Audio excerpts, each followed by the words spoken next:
Hi, welcome. Human is your capital.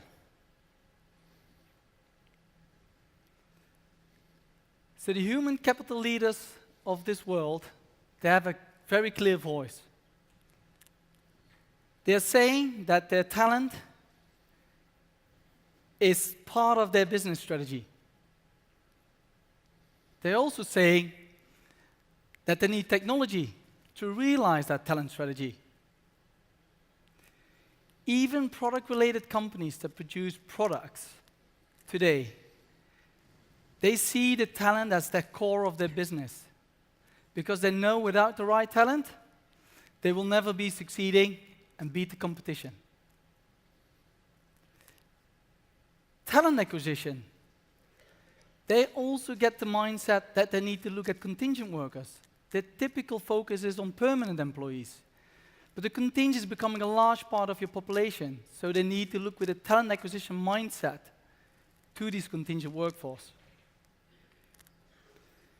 And what those human capital leaders as well say is, if we keep on doing the things that we did, we might not be able to engage with our talents in the future and not be able to find the right talent for organizations.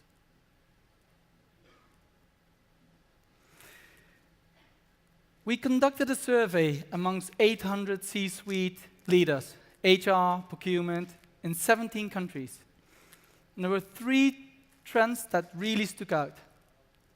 So 78% of those surveyed people said that their talent strategy needs to have a measurable business impact. So they're doing everything that makes sure that talent is driving that strategy for their business. 76% says a person could be anything. That could be a perm employee, that could be a contractor, that could be a contingent worker. And that person could be anywhere on this globe. So geographical boundaries, they are vaguening when it comes to talent.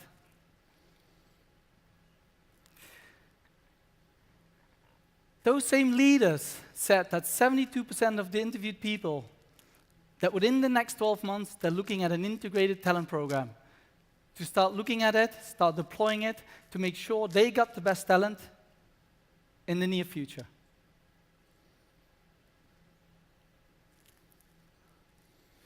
What does that mean from a total talent acquisition vision?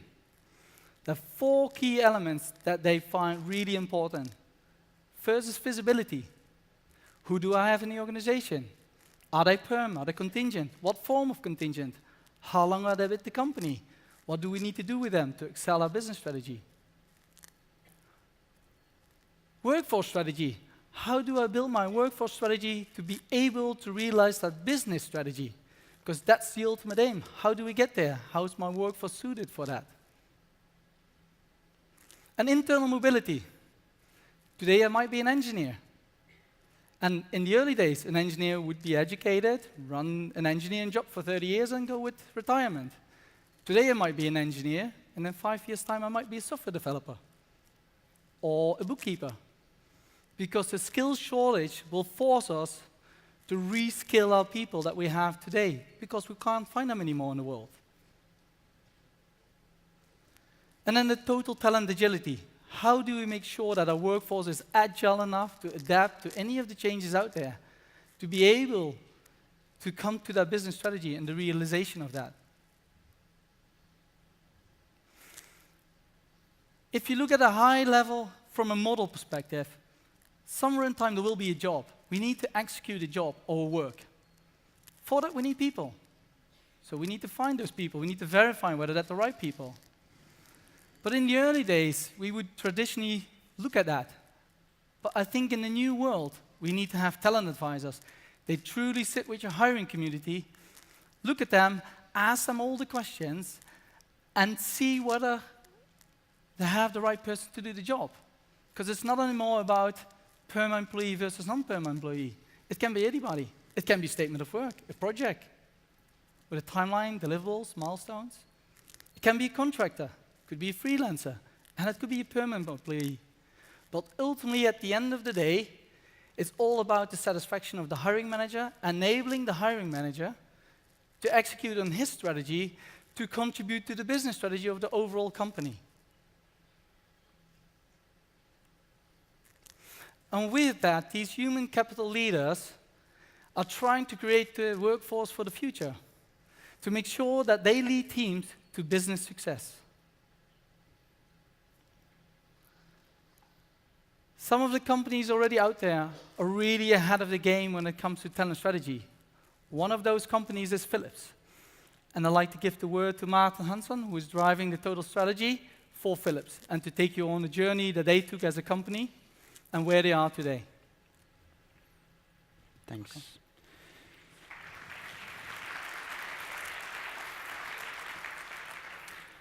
Thanks very much, Rashid, and I'm very happy to see so many people who are very interested in learning more about our journey. I will take you to the coming 2 hours, so please sit tight and listen carefully. I'm an HR director responsible for the workforce strategy. Philips is known to many of you for making televisions, light bulbs. That's what we don't do anymore. So we are truly focusing on being a leader in the health technology space and in the end enabling better health, better care at lower cost.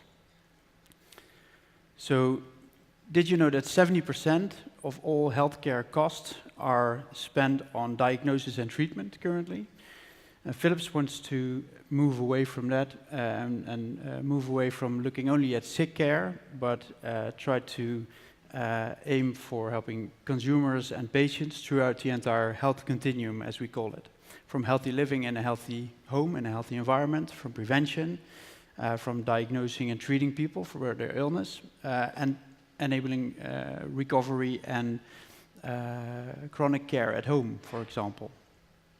We see the worlds of consumer care, of health providers, professional care colliding, and we as a company were moving away from being a product selling company to an integrated solution selling company with one key enabler, which is data. So as a company, we're doing pretty well with this strategy. We are growing, our workforce is growing, and at the moment we're in a good shape. However, we don't know how we will be in the coming years, and we also need to make sure that we anticipate of what's coming and how the workforce will look like in the future. And what we do see is that the workforce is going to be blended. It's going to be changing more rapidly than we all think. And you see at Philips currently that we have 5 generations in our workforce.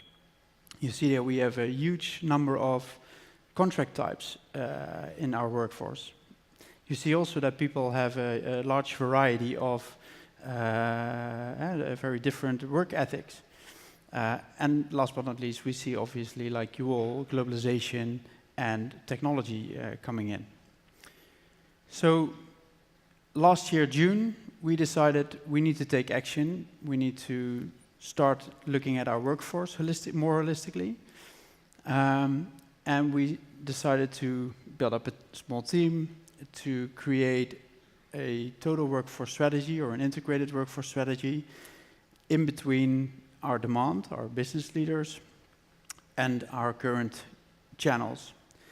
And at first, the first thing we said was, like many companies who are in the room today, procurement was looking after the external workforce side.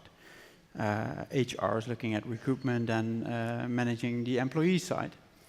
Within procurement, at Philips, we had over 8 different category managers managing their own specific supply bases for IT, for marketing, for learning development, coaches, trainers, for other freelancers, contingent workers, and they all had their own strategies, supply base. And we said we need to have one owner. So that one owner became HR, and HR is owning the total workforce strategy. And one key prerequisite to take was to get the visibility, also Rashid referred to. You need to know what is your current workforce build-up. What are we looking at in order to pinpoint incompliance, to see the outliers, and to have the right conversation. So we pulled in all the data from our HRIS systems, from the VMS systems, from all the Excel sheets which were out there. And with that rough 80% visibility, we started conversations with the business, getting the voice of the customer. What is driving you to hire a particular contract type? Why do you hire contingent workers? And why are you hiring them for over 7 years already? So the answers were predominantly, we don't have the headcount. We don't have a headcount to hire someone as an employee, so we hire a contingent worker. Another one was scalability, flexibility, a very fair reason.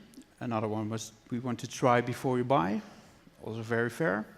But that headcount restriction was causing a lot of incompliance, because when people were not able to hire a contingent worker even, then they were hiring teams through POs or even on a credit card. So in the end, we said we need to tackle that, we need to take away the headcount restrictions, and as a company we're focusing and managing on total workforce budget currently, and the business leaders are responsible for their budgets.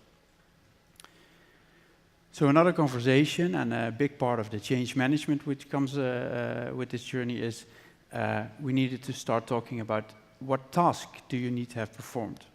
What activity is it that you need to have done? Rather than what person do you need where and which gender do you like to have?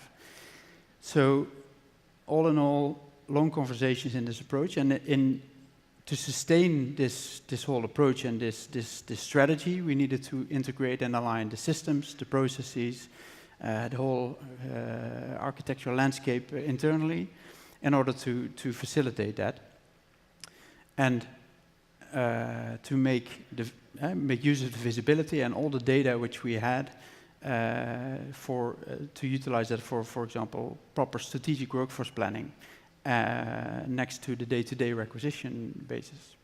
So what we in the end did was we said we need to have the insights, and with the insights we can start modeling and we can start planning towards the future. And all in all, in order to connect the talent to the manager or to the business in a seamless way, and vice versa, regardless of the contract type, regardless of the location. And we should use our employer brand much more than we do today. We need to see if we can hire ourselves directly rather than using suppliers. So this is roughly where we are today. It's a nice start. We have a long way to go, as you can imagine. And these conferences today, I really like to get challenged and inspired. So please feel free to reach out to me, connect to me, not too late tonight, preferably, because I really like to learn more from the industry and from you as business leaders and as peers. Thanks very much. Thank you, Maarten Hansson. Thank you very much, Global Head of Workforce Strategy for Philips. Please take one of those beautiful white chairs. And you, Rashid Schmidt, is going to host the panel discussion. Let me introduce the other panelists to take the floor. David Hand, Director of Global Business Services for ACCA, and Agnieszka Orłowska, EMEA Director for Customer Experience and Head of Wroclaw Site, Google, Vice President of ABSL.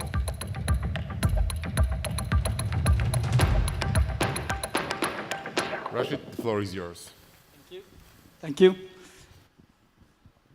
So, Agnieszka, we talked about the trends, the voice of the human capital leaders around how they are trying to build the new total talent models to be agile and to be prepared for the future.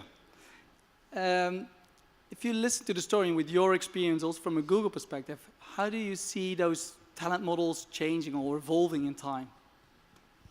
So it's not just from the Google perspective, it's actually also from the perspective of leading the talent pillar in ABSL and talking to many HR managers and many colleagues from the business. So there are different trends. The first trend that I'm observing is actually the fact that when we talk about change, transformation, disruption, it's nothing new anymore. It's kind of business as usual. But then every time when we talk about change and disruption, we hear agility. And when I think now about agility and when I see what is happening, I'm thinking agility is in a way becoming part of DNA of our employees, all of them who are embracing those changes that are happening around us. So in business, agility is becoming the most critical skill that will make us successful in our current jobs, but it's also kind of a transferable skill that we should have if we want to move on to other, next jobs, next companies, and still be successful. So the concept, the values and the skills, that's agility, that's at the top where I see it. The other thing is we see agility required in the way we work with customers. And I had fascinating discussions recently on the project management and of course Agile or Scrum or Waterfall. And what I learned is that it's really, you need to pick up the right methodology to fit your customer demands. And sometimes you need to slow down or sometimes you need to speed up. But agility in your approach to customers is essential, and it's one size doesn't fit all. You really need to understand what is the right methodology or way of working to pick up. And the last one, and Maarten, you were talking about that, is, under one roof, we see an interesting mix of employees. And employment contract is not necessarily something that people who want to work for us is the most important aspect. They are really looking for flexibility, for freedom. So how can we create an interesting working environment for employees, contractors, freelancers, vendors and other partners? That's an interesting trend that I see, and I'm not sure, how agile our lawmakers and regulators are to ensure that we can really successfully create such a working environment with that mix. Yeah, and that's very interesting, because if you look also what is happening now in the world is around digitization. And companies see really quickly the scarcity kicking in on some key roles. Interestingly enough, when we did the survey and we were asking about what are you doing around reskilling your workforce instead of trying to find maybe the impossible in the marketplace, only 11% of those talent leaders are actually thinking about reskilling them, which was, to me, a very low number if you know that the shortcoming in skill set is coming very fast. And David, so I would be interested from your view on how companies get prepared for this sort of reskill or not, and how they should embed that in their roadmap, and what you think that impact is going to be. Yeah. Okay. Well, I mean, first of all, that figure of 11% doesn't surprise me. Anecdotally, I certainly see the same thing. And there's a gap here, and I think you showed it in your survey as well, between what the C-suite is saying in terms of the value they place on talent and what they're actually tangibly doing about it.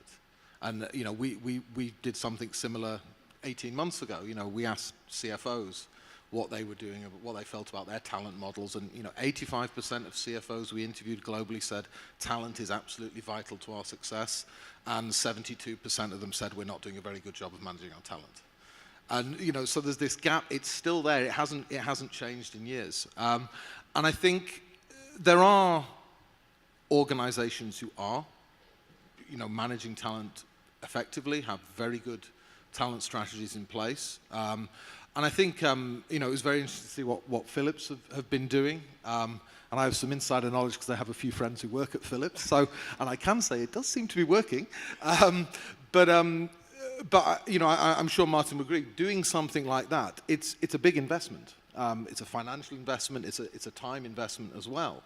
And I think, unfortunately, too often, companies maybe don't prioritize their resources towards talent. Resources are being spent and used elsewhere instead. And possibly, that's partly because it's sometimes hard to see a real tangible payback. It's very hard to measure the quality of your talent, in a business case. Putting numbers around it, it's a difficult thing to do. But I think certainly we are seeing some companies starting to think very carefully about how technology is impacting them today, but more importantly, how it's going to impact in the next 3 to 5 years.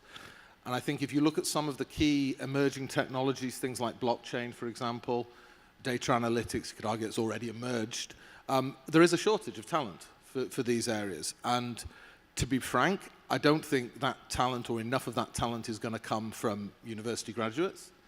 Universities are not providing enough of that talent today. And many of the companies I ask, I say, where's that talent going to come from? A lot of them say, well, we'll buy it in. Great, but where from? So, you know, we're encouraging companies to, yeah, of course you have to think about your talent needs right now, but start thinking about the direction of your organization, how it's going to look like in the next 3-5 years, and start working on how you build that capability internally as much as possible. Easier said than done, but it needs to be thought of as a real long-term strategic plan as opposed to a sort of tactical response to an immediate need. Okay, thanks, David. And that nicely fits into sort of the roadmap that Philips is taking. So they saw what is happening in the marketplace, and they're transforming from a product-related company to a more service-related company. And their view on total talent management is, I think it's ahead of the market, or it's at least leading the market. But also with that, probably some of the challenges came. So Maarten, maybe you can share with the audience a little bit of some of the challenges you find, and maybe also some of the already success that you see by driving this new model and the direction that you're taking as a company. Yeah, sure, of course. Thanks. Having a view is one thing. Implementing it is, and well, convincing people to implement, that's another one. I think you need, what we clearly had was a sense of urgency to implement it. So looking at the shift we were making as a company, we needed funds to invest in acquisitions and to strengthen our strategy. But at the same time, we also changed into a more digital IT company. So we needed scarce talent in the STEM area, which also led to that talent availability need. I think you mentioned government. That's definitely one challenge. Also in this on this topic, it is well, looking at the more conservative countries, it is very difficult to change that labor market and to try to be more agile, if you will. And secondly, changing a huge organization and the behavior and the mentality internally, that's also a big challenge. So you need to talk a lot and have a lot of conversations in order to make the changes happen. And looking at what it brought so far in terms of tangible results, if we only look at our contingent labor spend, so agency workers, freelancers, we spend roughly 360 to 400 million annually in euros globally. And just by creating the visibility and the awareness, setting a policy, global definitions, making the managers aware of their choices, we saw a decrease of the bill rates, of the pricing, the pricing going down more in line with what we pay our employees. We saw shorter tenure lengths, so we converted a lot of people because it doesn't make sense to hire a temp for 7 years. And we also increased compliance by funneling the demand more towards one program. We work with strategic partners. We have a global managed service provider strategy, and they are the gatekeepers and ensuring compliance on one hand, but also they ensure that managers are not pre-setting the rates and those kind of things. So that already led to a decrease in contingent labor cost last year of 12 million euros. So we see very tangible results. It hardly covers my salary, but we're getting in the good direction. All right, thank you, Maarten. David, if you look at the market now, we see a lot of digitizations, we see robotics, AI, predictive analytics, all about also increasing their productivity. So they're not only looking for the skill set or replacing skill set, but also looking at productivity. If you look at these trends, the digitization, robotics, how do you see currently companies integrating that in their strategy? And what are some of the impacts you see from that? Okay, I see, if we particularly talk about the business services sector, I see companies implementing in two ways, one of which seems to work and one of which doesn't. In the early days, particularly of robotic process automation, we were seeing a number of companies almost go for a big bang approach and implement as many robots as they possibly could, and then 9 months later wonder why it wasn't working properly and why they've got a demotivated workforce. We're now seeing more and more companies do it in a smaller scale, gradually building up over time. And for me, that is absolutely the right approach, and it's critical to the success of something like this, because typically, if you're looking at robotizing a workforce in business services, you're starting with the more junior roles, the process, rules-based, transactional types of activities. When you do that, there are a couple of challenges that you need to think about. One challenge is who's actually going to manage that overall newly roboticized process, because that's a skill that doesn't necessarily exist in your organization. So you need a strategy for building that capability. Something that probably needs to come from the internal organization, because those people already understand the process that the robots are going to be following. The second challenge, and the bigger challenge for me, and one where most companies I speak to are still struggling, is if those robots replace your entry-level roles, how are you going to get people to gain the experience they need for the more senior level roles? So if the new entry-level role for a human requires 3 to 4 years experience, how's somebody going to get that experience if all the jobs for fresh graduates are taken over by robots? That's one of the reasons why we are seeing companies gradually implement the robot. It allows them to have robots doing a part of the process, still bring in fresh graduates, new hires, inexperienced staff for other areas of the process, and gradually and rapidly train them up to cope with more senior roles. There's an investment there that's needed, an extra investment in terms of training and skills development.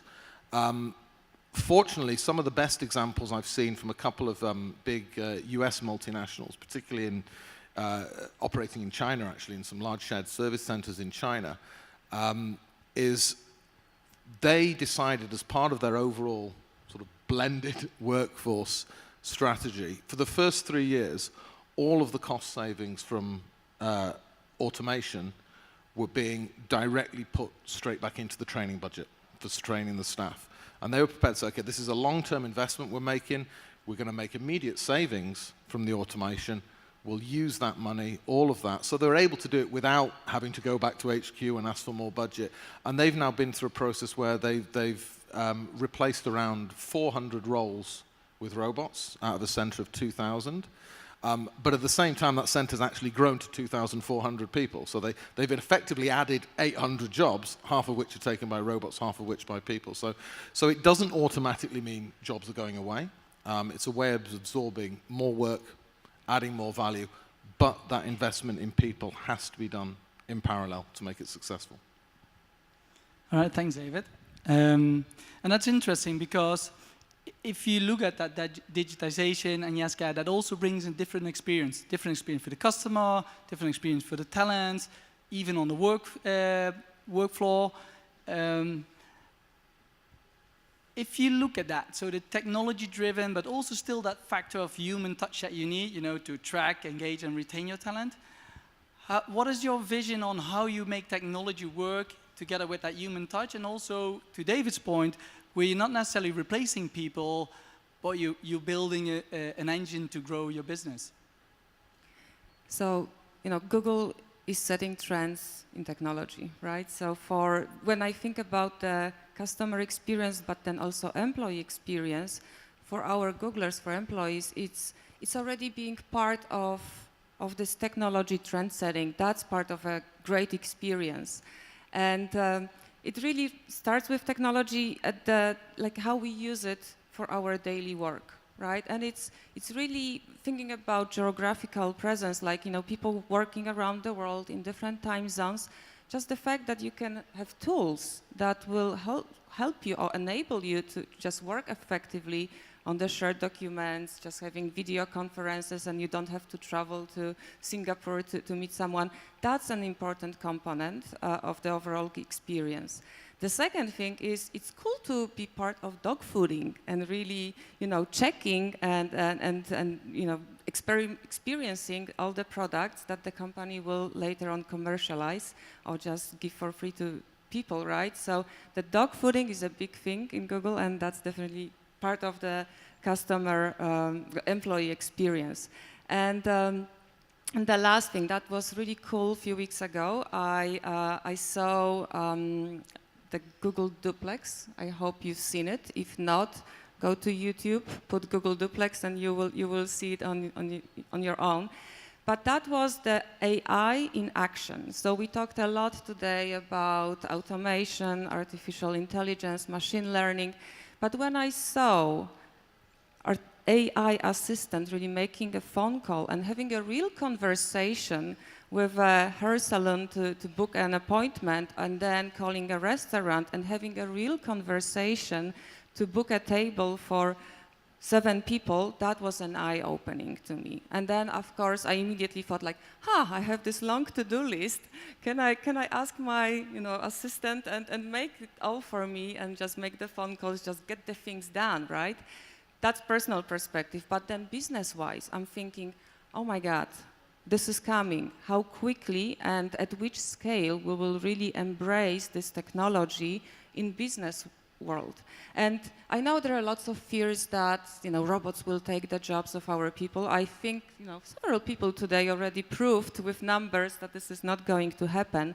What I really see, if you really give this technology to your people and ask them what's the best use of it, how you can use it in the best way for your customers, for your business, that's when the magic happens. And they are not scared of the fact that the robot will do their work, because very often that work is not very welcome by them, and they would gladly give it to a robot. But if they can be even steering and you know, leading that, that's what's really creating a great employee experience, to be part of it and setting these trends.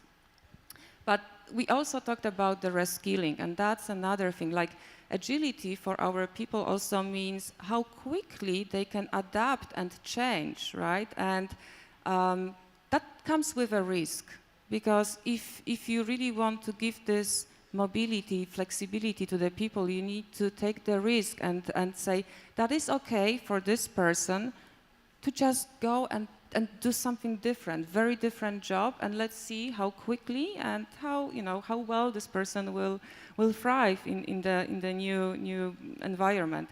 The one example I want to bring is the self-managed teams. I think tomorrow we will speak about it during our people pillar, but that's where, you know, the manager's role is actually obsolete, because manager becomes a coach, and the teams, they can decide how they want to do the work. They know what they need to do, but how, that's up to them. That's very agile, and that actually gives them new skills that they can take, kind of leadership skills, if they would like to become, you know, people managers or leaders in the future.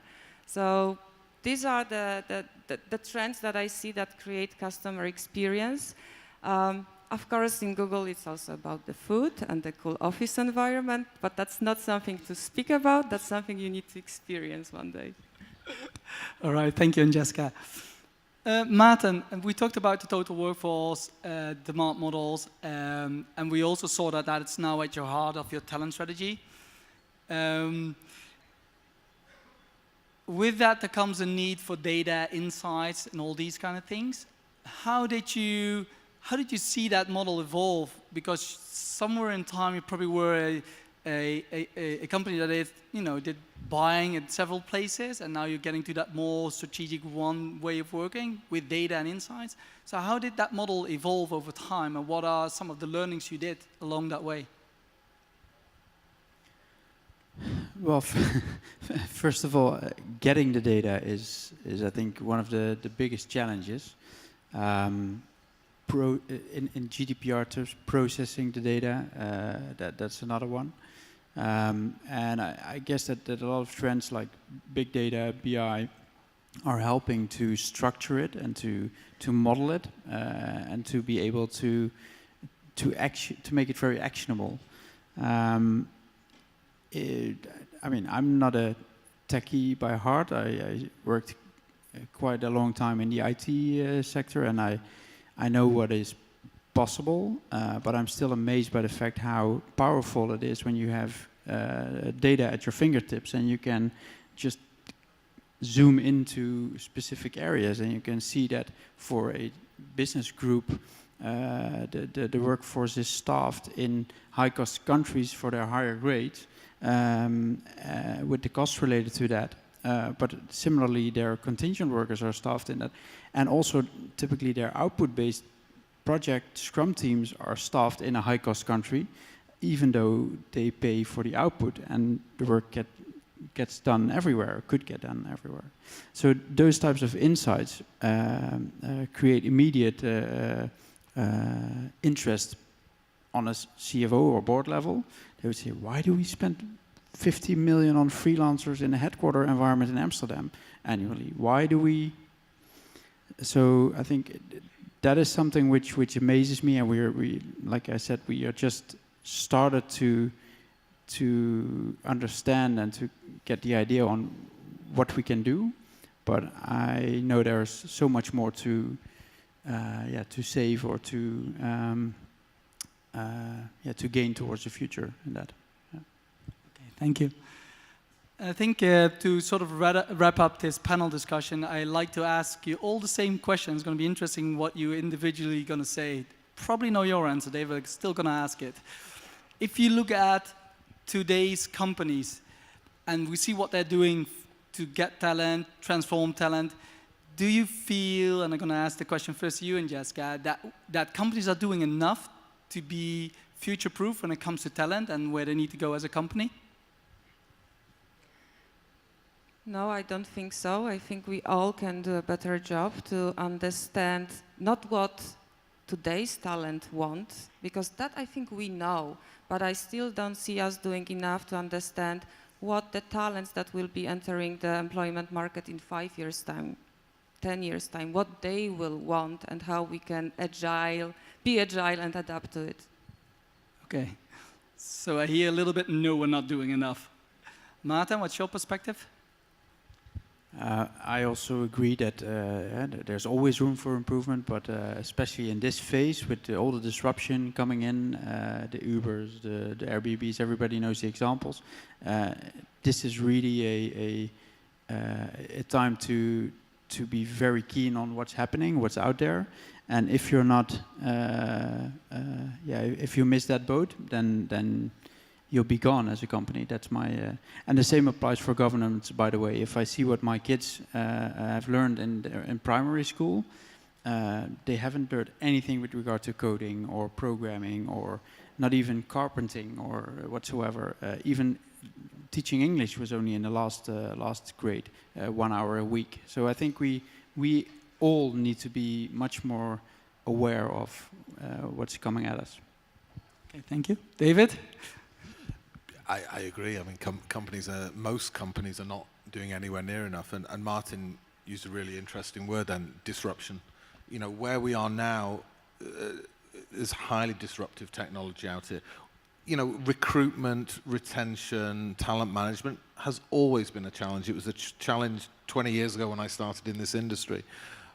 The difference now is the change is happening much, much faster. Companies do not have 5, 10 years to slowly adapt and evolve a talent management strategy.